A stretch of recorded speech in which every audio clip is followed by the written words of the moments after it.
You know, it's the first time you're moving out of your parents' house, graduating from high school, everything like that. And sometimes it can be lonely. I'm going to give you guys reasons why fraternal life could be good.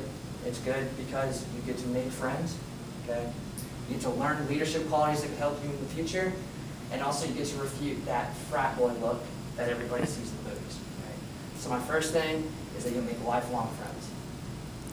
So, pretty much what the lifelong friends is the core ethos of Greek organizations, quite simply to provide a platform for college students to conjugate and form meaningful friendships.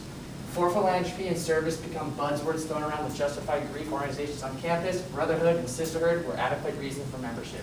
More importantly, we would be terribly remiss to devalue their importance. Pretty much what this quote is saying is that before everything, before the parties, before the philanthropy, for all the social stuff that happens, the friendship and the brotherhood that you form is quite incredible. This is a quote from, again, of a man who graduated in 2006 from William and Mary.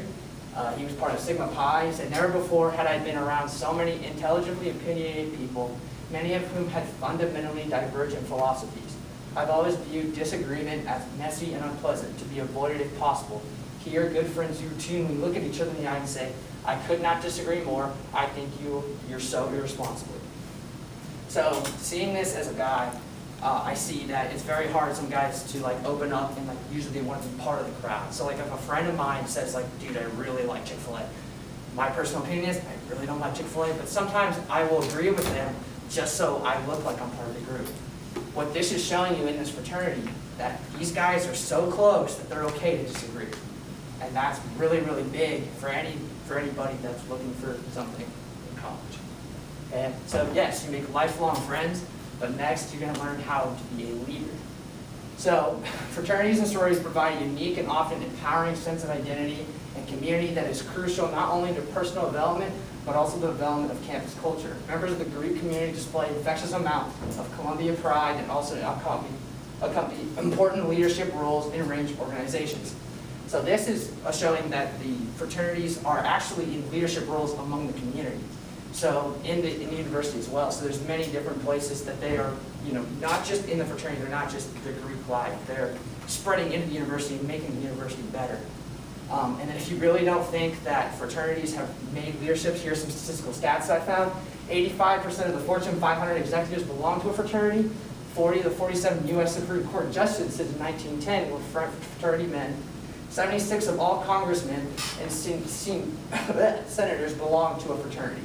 Every U.S. president and vice president, except 2 in each office, born since the first social fraternity was founded in 1825, have been members of the fraternity. 63% of U.S. presidents' cabinet members since 1900 have been Greek. So, Fortune 500 executives, those guys are the big guys, the big dogs. They've run all the crazy cool Google and all that. 85% of them in Greek life? It's pretty crazy. Okay, if you're not really looking at that part of the business side, you're looking more at the political side. I mean, every U.S. president and vice president, except for 2 of them that have been in office, have been part of Greek. I mean, if you don't see the qualities of being a leader in that, I honestly don't know what to tell you. So, I love this picture because this is what the stereotype of fraternity guy is. Okay, it's the guy who is doing dope, is drinking, is doing all this. It's a guy that's just not really, in movies, is known as the dude that's just not really cool. Well, in fraternity life, I get to be able to make some of those stereotypes go away. So, for one of them, it is that a lot of fraternity guys don't respect women as much as they should. However, this is the same guy from William and Mary from Sigma Chi in 2006. He said, "We quickly implemented the changes recommended by the sorority council after a campus-wide survey. We moved the events into public forums, placed faculty on the judging panels, and Derby Days became more popular than ever. I don't think the loudest opponents ever checked in to see their changes in action. Sometimes they just reformers are really looking for eradication." So what this pretty much is saying is that these boys in Sigma Chi had a philanthropy event, and some of the females were like, "This is being very sexist and very wrong." So what these men did was they literally changed their whole philanthropy event just for the accommodations of those specific females. And so this is just one example. I found many numerous other examples of fraternity men changing their ways so it's more respectful to everybody. Another big thing is that frat boys don't get good grades. However, 117 out of 227 that these people did were actually the best ones on campus over people who weren't in fraternities.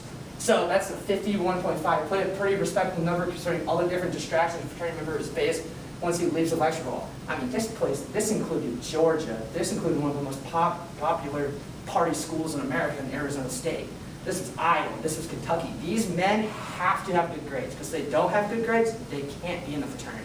I know that personally for my fraternity, you have to have a 2.5 like cumulative just to be able to be in it. And I know at the university level, it's only 2.0 to stay in campus. So people want to be in these fraternities to be able to do all the fun stuff, but they have to have good grades.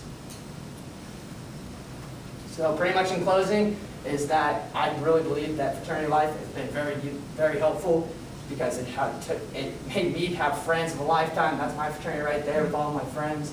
It's made me be a great leader. I mean, I've learned to become a leader in my role as in Delta Chi, and then I've also been able to refute those stereotypes that everybody doesn't like.